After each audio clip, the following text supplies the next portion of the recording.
तो आज का मुरली का टाइटल है सार स्वरूप बनने से संकल्प और समय की बचत। सार माना एकदम संक्षिप्त में होता है। तो मुरली का डेट है 20 मई 1972।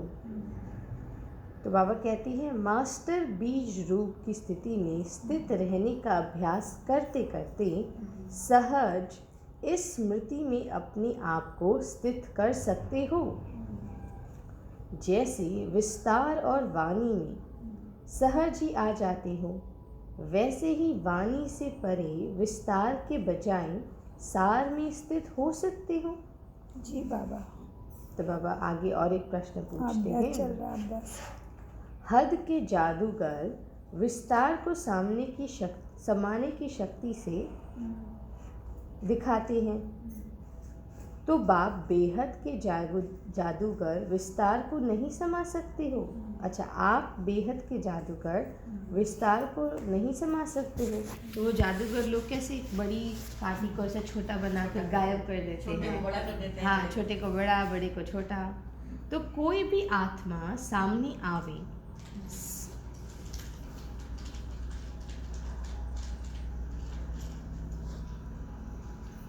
कोई भी आत्मा सामने आवे साप्ताहिक कोर्स 1 सेकंड में किसको देख सकते हो? माना हमारा जो 7 दिन का जो कोर्स है, क्या वो आप 1 सेकंड में दे सकते हो? ऐसा बाबा पूछ रहे हैं। ये तो बहुत गहरा अभ्यास चाहिए। हाँ, 7 दिन का कोर्स माना 1 सेकंड, मिनट भी नहीं, एक दे सकते हो? 1 सेकंड में दृष्टि से इतनी स्थिति पावरफुल बाबा पूछ रहे हैं। तो बाबा कह रहे हैं, अर्थात साप्ताहिक कोर्स से जो भी आत्माओं में आत्मिक शक्ति व संबंध की शक्ति भरने चाहते हो, वह 1 सेकंड में कोई भी आत्मा में भर सकते हो। वह यह अंतिम स्टेज है। तो बाबा कह रहे हैं, कोर्स से क्या होता है? आत्माओं में आत्मिक शक्ति आती है और उनके संबंधों में भी प्यार आता है और वो उनको शक्ति आती है कि संबंधों में अच्छे से रह सके। तो क्या आपकी 1 सेकंड की दृष्टि से आप उस आत्मा में ये शक्ति भर सकते हो? इतने पावरफुल हो आप। हाँ, तो बाबा कहते हैं यह अंतिम स्टेज है आपकी अभी। जैसे कोई भी व्यक्ति दर्पण के सामने खड़े होने से 1 ही सेकंड में स्वयं का साक्षात्कार कर लेते हैं। हाँ, वैसे आपकी आत्मिक स्थिति शक्ति रूपी दर्पण की आगे कोई भी आत्मा आवे तो क्या 1 सेकंड में स्वरूप का दर्शन व साक्षात्कार नहीं कर सकते हैं? तो बाबा कहते हैं, हमारी आत्मिक स्थिति दूसरों के लिए दर्पण है सच्चाई का। जैसे हम अभी मिरर के सामने जाएंगे, तुरंत अगर कुछ दाग होगा तो दिखेगा और नहीं होगा तो दिखेगा। वह स्टेज बाप समान लाइट हाउस और माइट हाउस बनने के समीप अनुभव करते हो, वह अभी यह स्टेज बहुत दूर है। बाबा पूछ रहे हैं, ये समीप अनुभव करते हो या बहुत दूर है? अभ्यास चल रहा है, करते हैं तो कैसे चेक करेंगे कि समीप है या दूर है? मैं कितनी आत्मिक स्थिति में स्थित हूँ, याद करना पड़ता है, ये मेरी आत्मिक जीवन है, नेचुरल होगा, इससे हमें समझ पड़ेगा। जबकि संभव समझते हैं, जो भी संभव समझते हो, तो फिर अब तक ना होने के का क्या कारण है? अच्छा, जो बच्चे संभव समझते हैं कि ये संभव है, तो फिर अब तक ना होने का क्या कारण है? क्योंकि एकदम अटेंशन से अभ्यास नहीं किया, इसलिए दृढ़ता की शक्ति से अटेंशन नहीं रख रहे खुद के व्यवहार, कृति वृत्ति दृष्टि पे, इसलिए बाबा आगे कहती है, जो संभव है लेकिन प्रैक्टिकल में अब नहीं है, तो जरूर कोई कारण होगा।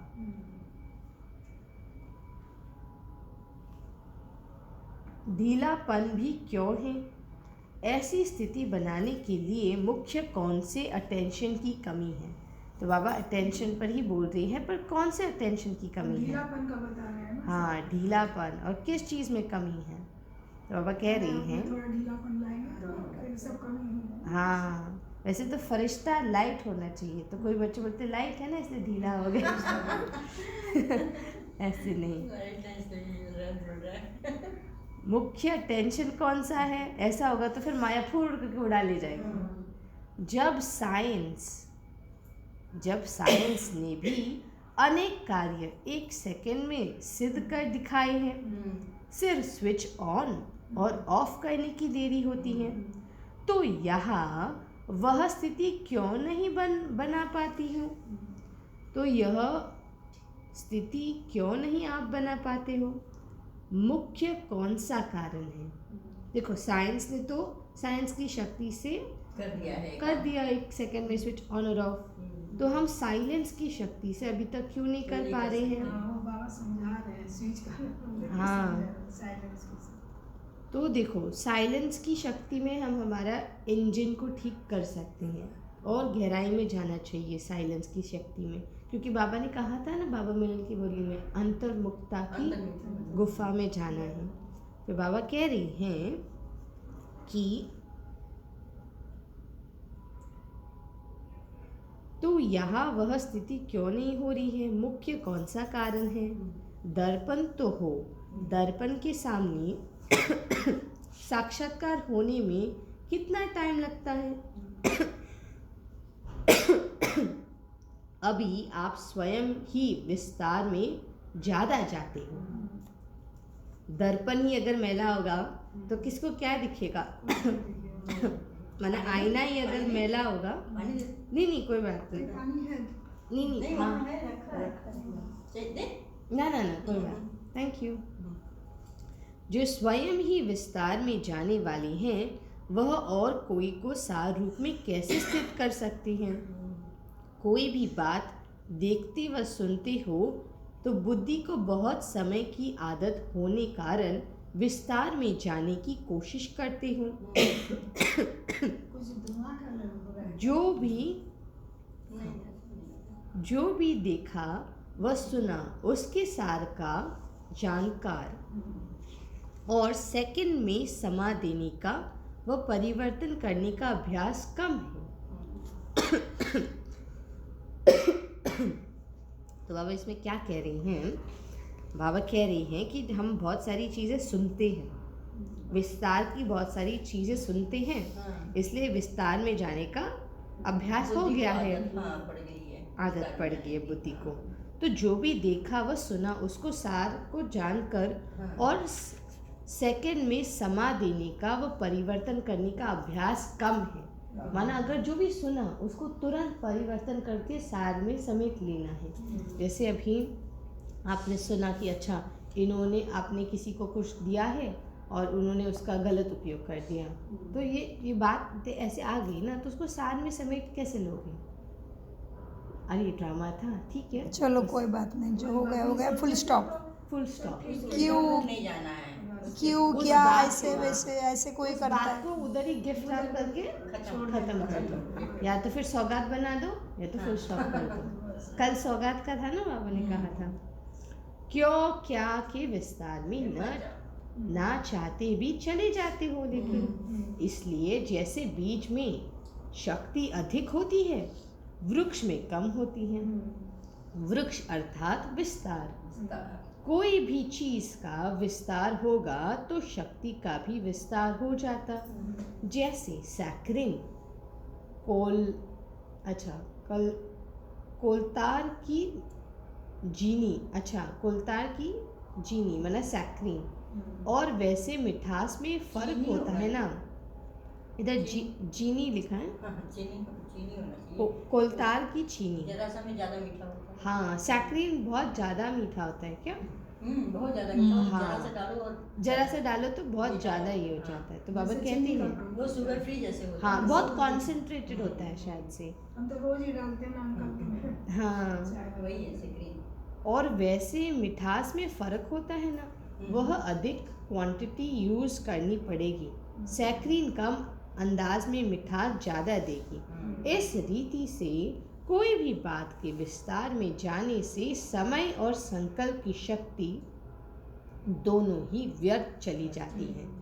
व्यर्थ जाने के कारण वह शक्ति नहीं रहती हैं। इसलिए ऐसी श्रेष्ठ स्थिति बनाने के लिए सदा यह अभ्यास करो। कौन सा अभ्यास करो? विस्तार से सारे हाँ, बाबा कह रहे हैं कोई भी बात के विस्तार को समाकर सार में स्थित रह सकते हो। ऐसा अभ्यास करते करते स्वयं सार रूप बनने के कारण अन्य आत्माओं को भी एक सेकंड में सारे ज्ञान का सार अनुभव करा सकेंगे।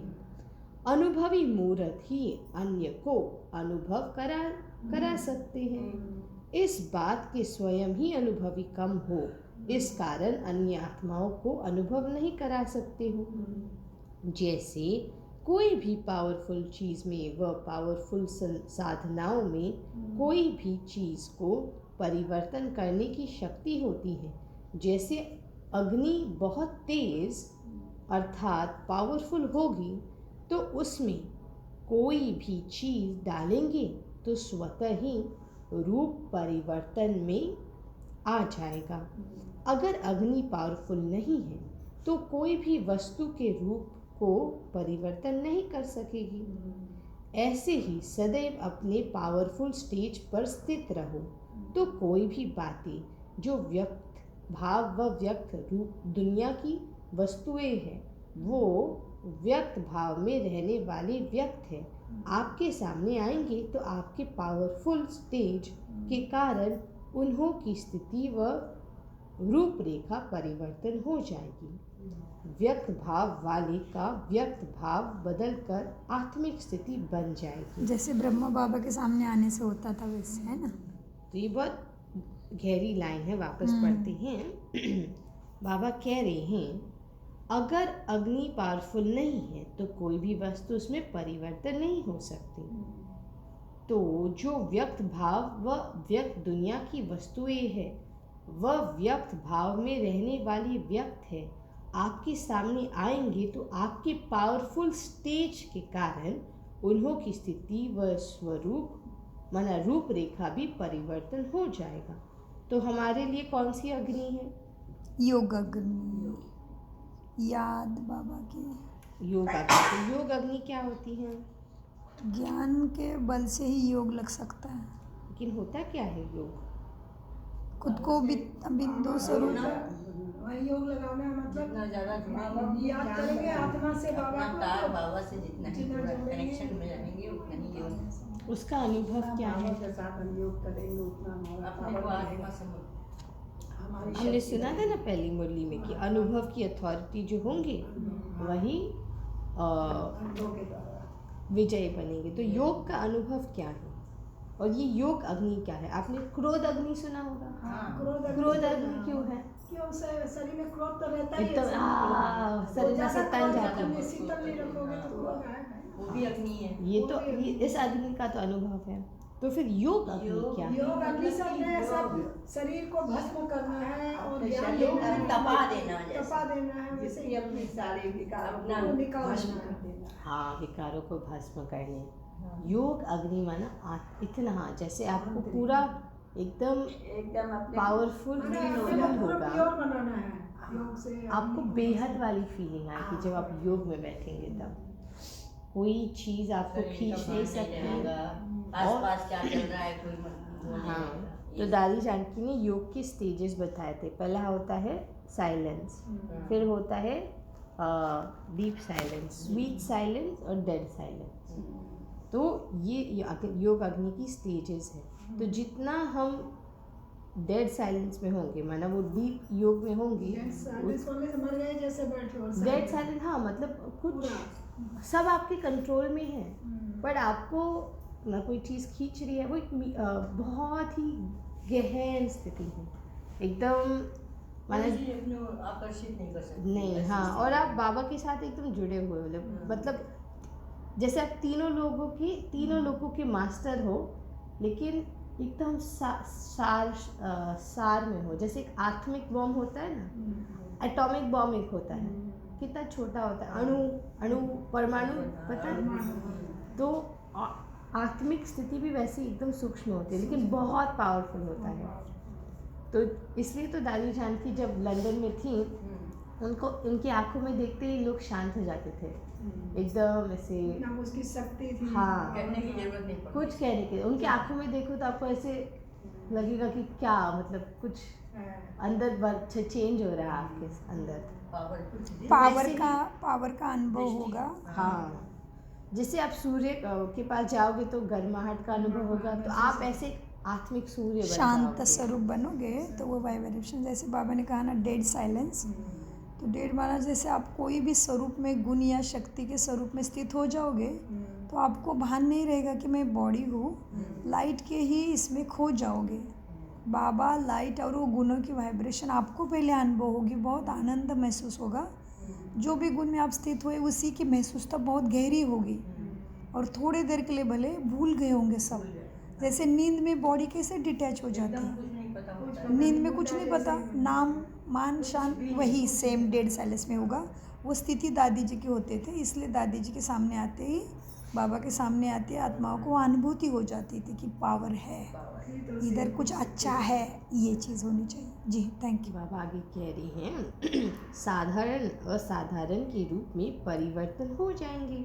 फिर ऐसी स्थिति में स्थित रहने वाले कोई भी व्यक्ति व वैभव व वायुमंडल, व्यक्ति, वैभव, वायुमंडल, वाइब्रेशन, वृत्ति, दृष्टि के वश में नहीं हो सकते हैं। व्यक्ति, वैभव माना कितना नाम मान शान है, वायुमंडल कैसा भी हो, और वाइब्रेशन, वृत्ति, दृष्टि के वश में नहीं हो सकते हैं। तो अब समझा क्या करना है। जी एक तो समाने की शक्ति कम है, और दूसरा परिवर्तन करने की शक्ति कम है। और परिवर्तन, एक तो समाना, इसलिए आज हमने विजय रत्न में शक्तियों का ही डाला, अभ्यास करो उसका, लिखा है थोड़ा, और उसमें युक्ति भी दी है। स विपन शॉर्टकट किया है उसका, और उसका भी लिख के दिया है नीचे विजय रत्न में। देखो शॉर्ट रखने के लिए स विपन, विपन माना शस्त्र है मेरा, मेरे ऊपर किसी ने घाव किया तो शक्ति मेरा ढाल है। विपन माना ढाल भी हो सकता है, विपन माना घाव भी हो सकता है। आप माया आते ही घाव कर सकते हो, शक्ति रूप बनोगे तभी। तो इसका शॉर्ट फॉर्म भी दिया है सुजाता बहन ने, स विपन। स माना समाने की शक्ति ले लो या सहयोग की शक्ति ले लो। सा समाने की शक्ति, स सहयोग की शक्ति, स सामना करने की शक्ति, पर पांचवा स है वह सहयोग की शक्ति। फिर वी है विस्तार को संकीर्ण करने की शक्ति, फिर प है परखने की शक्ति, न निर्णय परफेक्ट होगा। तो स विपन, ये शॉर्टकट करके दिया है, तो उससे क्या होगा, अष्ट शक्तियों के नाम याद रहेंगे। ठीक है जी, और बाबा वही अभी अभ्यास करा रहे हैं। हाँ, थैंक यू बाबा कह रही हैं, दूसरा परिवर्तन करने की शक्ति कम है, अर्थात लाइट हाउस माइट हाउस दोनों स्थिति में स्थित सदा काल नहीं रहते हो। कोई भी कर्म करने के पहले जो बाप दादा द्वारा विशेष शक्तियों की सौगात मिली है, उनको काम में नहीं लाते हैं। सिर्फ देखते सुनते खुश होते हो, परंतु समय पर काम में न लाने कारण कमी रह जाती है। हर कर्म करने के पहले मास्टर त्रिकालदर्शी बनकर कर्म नहीं करते हो। अगर मास्टर त्रिकालदर्शी बन हर संकल्प करो व वचन बोलो, तो बताओ कभी कोई कर्म व्यर्थ व अनर्थ वाला हो सकता है क्या? नहीं हो सकता। बहुत गहरा नहीं है। मास्टर बाबा कहते हैं, अगर मास्टर त्रिकालदर्शी बन हर संकल्प करो व वचन बोलो, तो बताओ कभी कोई कर्म व्यर्थ व अनर्थ हो सकता है क्या? त्रिकालदर्शी माना तीनों कालों को जाने वाला। तो अगर मुझे ये समझ है कि अभी मैं जो कर रहा हूँ उसका आगे भी सतयुग में प्रभाव पड़ेगा, और जो सतयुग में होगा वही पूरे कल चलेगा। तो अभी हर एक चीज़ माना कोई दुख दे रहा है, उसको सहन करने में भी प्राप्ति है। अगर हमें सुख देना है तो उसमें भी हमारी ही प्राप्ति है। जैसे एक कहावत है, मतलब दो घर थे, ठीक है, एक घर के आंगन में बहुत सारा घास उग गया था, बहुत ज़्यादा हो गया था। तो दूसरे घर में एक माता और उसके पुत्र अंकल जी रहता था। सुनाई दे रहा है? दे रहा है ना? हाँ। दूसरे घर में उसके माता एक पुत्र रहता था। तो माता ने बोला चलो इनका घास बहुत बढ़ गया है, हम काट देते हैं फ्री में। तो पुत्र ने बोला हमारा घर तो नहीं है ना, उनका क्यों काट रहे हो ऐसे? तो माता ने बोला अरे वो बुजुर्ग है ना, तो उन्हें नहीं जमेगा, हम काट देते हैं। तो वो बच्चे ने बोला क्यों काटना है दूसरों का? तो उसने बोला अरे ये हम अपने लिए कर रहे हैं, अभी घास बड़े हो गए ना तो उनमें चूहे आ जाएंगे तो सांप भी आएंगे, फिर हमारे घर में भी घुसेंगे, तो इसलिए मैं मेरे लिए कर रही हूँ, ये मैं काट रही हूँ ताकि अपना घर सेफ रहे। तो फिर वो बच्चे को लगा तो यही बाबा कह रही हैं, मास्टर त्रिकालदर्शी बनकर हर कर्म हर बोल करो, क्योंकि ये रिटर्न आने वाला है। कर्म करने के समय कर्म के वश हो जाती हूँ। इसलिए दादी गुलजार सबसे बेस्ट थी इसमें। दादी को सब बोलते थे ना कि अरे आप कितने श्रेष्ठ हो, आप कितने महान हो, आप ये हो वो हो, एक शब्द में बोलती थी ड्रामा है, पार्ट है, बस खत्म, पार्ट है। तो किसी का जो महिमा जो भी है उसको डिसरिस्पेक्ट भी नहीं किया, बट अपने के लिए लिया भी नहीं, क्योंकि जब हम महिमा लेंगे तो हमें महिमा का दूसरा क्या है, उल्लना, वो भी लेनी पड़ेगी, सहन भी नहीं होगा। तो इसलिए ब्रह्मा बाबा और सारी जो दादा थी वो शिव बाबा को दे देते थे। तो ना मैंने लिया है ना मेरे को लेकिन उनसे फिर मिलेगा। जब शिव बाबा अपनी महिमा करती हैं तो उसमें तो फ़ायदा ही फ़ायदा है, कोई नुकसान नहीं है। इसलिए ब्रह्मा बाबा को भी जब हमने मधुबन लिया था ना, तो दीदी निर्मल शांता ने उनको कॉल किया था कि बाबा जैसे पांडव ऊपर जाके गल मरे थे ना, तो वैसा ही हमें ऊपर ब्रिज कोठी मिली है, तो आपने बहुत अच्छा बताया, ऐसे उन्होंने ब्रह्मा बाबा को बोला। तो ब्रह्मा बाबा ने बोला कि बाबा मुरली में सब बता देता है, इसलिए तो उसमें इनडायरेक्टली बाबा ने कहा कि मैं नहीं, शिव बाबा मुरली में सब बता देता है। तो देखो बोल में भी मैं पर नहीं है, और दूसरों को भी इधर अटेंशन नहीं दिलाते कर्म कर, और बहुत इनडायरेक्टली, कोई लोग डायरेक्टली बोल देते हैं अरे मैंने कुछ नहीं किया, बाबा ने किया है। तो ऐसे भी नहीं कहा। हाँ, बहुत युक्ति से बताया। कर्म करने के समय कर्म के वश हो जाती हूँ। त्रिकालदर्शी अर्थात साक्षीपन की स्थिति, मैं स्थित होकर इन कर्मेंद्रियों द्वारा कर्म नहीं करते हो। त्रिकालदर्शी अर्थात साक्षीपन की स्थिति, मैं आत्मा स्थित होकर इस कर्मेंद्रिय द्वारा कर्म कर रही हूँ, और मुझ आत्मा से कर्म करवा रहा है वो करण करावन हार। तो बाबा कहती हैं वशीभूत होना अर्थात भूतों का आह्वान करना। ओहो। कर्म करने के बाद पश्चाताप होता है, लेकिन उससे क्या हुआ? कर्म की गति व कर्म का फल तो बन गया ना। तो कर्म और कर्म के फल के बंधन में फंसने के कारण कर्म बंधनी आत्मा अपनी ऊंची स्टेज को पा नहीं सकती हैं। कर्म में बंध गए तो फिर कैसे ऊंची स्टेज पाओगे? तो सदैव यह चेक करो कि आए हैं कर्म बंधनों से मुक्त होने के लिए, लेकिन मुक्त होते होते कर्म बंधन युक्त तो नहीं हो जाती हो। ज्ञान स्वरूप होने के बाद व मास्टर नॉलेजफुल, मास्टर सर्वशक्तिवान होने के बाद अगर कोई ऐसा कर्म जो युक्ति युक्त नहीं है वह कर लेते हो, तो इस कर्म का बंधन अज्ञान काल के कर्म बंधन से पदम गुना ज़्यादा है। क्यों?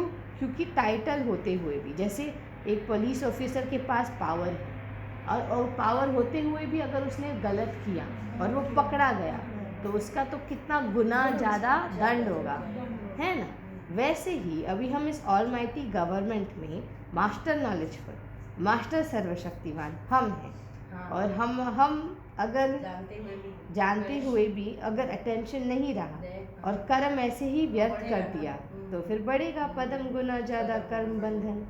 इस कारण बंधन युक्त आत्मा स्वतंत्र न होने कारण जो चाहे वह नहीं कर पाती है। महसूस करते हैं कि यह न होना चाहिए, यह होना चाहिए, यह मिट जाए, खुशी का अनुभव हो जाए, हल्कापन आ जाए, संतुष्टता का अनुभव हो जाए, सर्विस सक्सेसफुल हो जाए, वह देवी परिवार के समीप और स्नेही बन जाए। लेकिन किए हुए कर्मों के बंधन कारण चाहते हुए भी वह अनुभव नहीं कर पाते हैं। इस कारण अपने आप से व अपने पुरुषार्थ से उनके अनेक आत्माओं को संतुष्टता नहीं होती है और वो संतुष्ट नहीं कर सकते हैं, औरों को न रह सकते हैं खुद भी। इसलिए इस कर्मों की गुह्य गति को जानकर अर्थात त्रिकालदर्शी बनकर हर कर्म करो। माना त्रिकालदर्शी बनकर कर्म करना माना अपने आप को आत्मा समझना और इन कर्मेंद्र को मैं चला रही हूँ और मुझे कौन चला रहा है? करण करावन हाथ। उनका हिसाब किताब बहुत, अगर ऐसे किया नहीं तो उसका हिसाब किताब बहुत कड़ा बनता है। छोटी गलती अब बड़ी समझनी है, छोटी सी गलती भी अभी बड़ी समझनी है क्योंकि जिम्मेवारी बड़ी है। जैसे एक बहुत ही मतलब 50 साल से कोई सर्जरी कर रहे थे, ऊंचे लेवल का, माना जो क्रिटिकल सर्जरी होता है ना वो, तो एक दिन वो सर्जरी कर रहे थे तो गलती से उन्होंने एक स्टेप उन्होंने किया, लेकिन वो एक स्टेप बोलना भूल गए कि सलाइन वाटर दो। अंतिम का स्टेप था जब हम ऐसे सलाइन वाटर डालते हैं, फिर किसी इंटर्न ने उनको बस ऐसे थमा दिया तो उन्होंने किया, लेकिन बहुत छोटी है, मतलब सलाइन वाटर भूल जाना कि डालना है। तो इंटर्न ने जब उनको दिया, वो सर्जरी से बाहर आए, सबको कॉन्ग्रेचुलेट किया कि बहुत अच्छी सर्जरी हुई, फिर बोला कि ये मेरी आखिरी सर्जरी होगी। तो उन्होंने बोला ऐसा क्यों, क्या हुआ? तो जो उन्होंने बताया कि ये छोटा सा जो मेरे से चूक हुआ ना, तो ये मेरे लिए सिग्नल है कि अभी मैं नहीं करूँगा क्योंकि गलती हो गई, तो ये आगे बड़ी गलती ना हो, इसलिए अभी मैं यहाँ ही स्टॉप करता हूँ। लेकिन देखो छोटी सी भी गलती, उस चाहता था तो वो और 10 साल कर सकता था, और उनको पता था कि ये छोटी गलती अभी मैं नहीं नज़रअंदाज करूँगा, तो खुद को ही उन्होंने ऐसे डिटैच कर दिया। जैसे अति स्वच्छ वस्तु के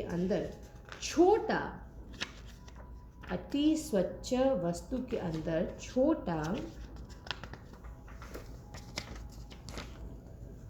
सा दाग भी बड़ा दिखाई देता है, ऐसे ही वर्तमान समय अति स्वच्छ संपूर्ण स्थिति के समीप आ रहे हो, इसलिए छोटी सी गलती भी अब बड़े रूप में गिनती की जाएगी। इसलिए इसमें भी अनजान नहीं रहना है। देखो कितना अच्छा शब्द है, अनजान। जान तो जीवन को भी कहा जाता है ना, अनजान नहीं रहना है। बहुत सारा गहरा चिंतन हो सकता है इसका। इसलिए इसमें भी अनजान नहीं रहना है कि यह छोटी छोटी गलतियां हैं, यह तो होगी ही नहीं। अब समय बदल गया है, समय के साथ साथ पुरुषार्थ की रफ्तार बदल गई है। वर्तमान समय के प्रमाण छोटी सी गलती भी बड़ी कमजोरी के रूप में गिनती की जाती है। इसलिए कदम कदम पर सावधान। एक छोटी सी गलती बहुत समय के लिए अपनी प्राप्ति से वंचित कर देती है। इसलिए नॉलेजफुल अर्थात लाइट हाउस बनो। अनेक आत्माओं को रास्ता दिखाने वाले स्वयं ही रास्ते चलते चलते रुक जाए तो औरों को रास्ता दिखाने के निमित्त कैसे बनेंगे। इसलिए सदा विघ्न विनाशक बनो। अच्छा ऐसे सदा त्रिकालदर्शी कर्म योगी बन चलने वाले को नमस्ते। हम कर्मयोगी त्रिकालदर्शी बच्चों का बाप दादा को याद, प्यार, गुड मॉर्निंग, नमस्ते प्यारे बाबा, नमस्ते। हम है सत्य बुद्धि से कराते मीठे प्यारे बाप दादा का अनगिनत पदम गुना शुक्रिया शुक्रिया शुक्रिया।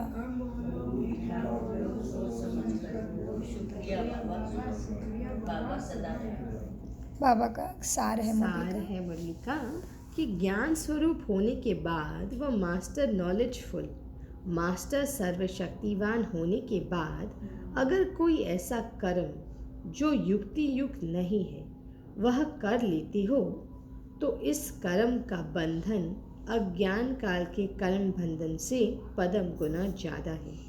इस कारण बंधन युक्त आत्मा स्वतंत्र न होने कारण जो चाहे वह नहीं कर पाती है। ओम शांति। शांति। सार फिर से पढ़ो सुजान प्रज्वल बहन, बहुत ही गहरा सार है। अभी सब कुछ आपके पास है, फिर भी आपसे अगर माया आ रही है, मिस्टेक हो रही है, तो उसका रिटर्न भी बहुत ज़्यादा आएगा शिक्षा के रूप में। बाबा कह रही है ज्ञान स्वरूप होने के बाद वह मास्टर नॉलेजफुल, मास्टर सर्वशक्तिवान होने के बाद अगर कोई ऐसा कर्म जो युक्ति युक्त नहीं है वह कर लेते हो तो इस कर्म का बंधन अज्ञान काल के कर्म बंधन से पदम गुना ज़्यादा है। इस कारण बंधन युक्त आत्मा स्वतंत्र न होने कारण जो चाहे वह नहीं कर पाती है।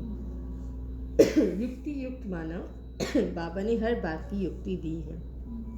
अपने आप को आत्मा समझो, परमात्मा का ज्ञान है, ड्रामा का ज्ञान है, तो हर कर्म इन 3 स्मृतियों के आधार पर होना चाहिए। ओम शांति, ओम शांति, ओम शांति। शुक्रिया फरिश्तों।